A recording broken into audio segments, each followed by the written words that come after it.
5 মিনিটৰ পাছত উতলিব। তাৰপিছত মাছটো লাহেকৈ দি দিম। এতিয়া অলপ ঢাকি দিওঁ, মাছটো দি আৰু ঢাকি দিওঁ। এই মাছ কেইপিচ দি দিলোঁ। মাছ কেইপিচ দি দিলোঁ।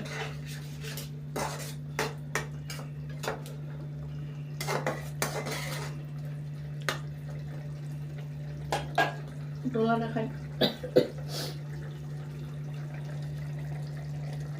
তেতিয়া চাওক মাছৰ টেঙা আঞ্জাখিনি কেনে বগা হৈছে, দেখিবলৈও ধুনীয়া হৈছে, খাবও ভাল লাগিব।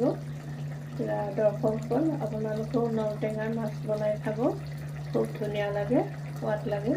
গতিকে মোৰ চেনেলটো দেখি আপোনালোকে ছাবস্ক্ৰাইব কৰিব।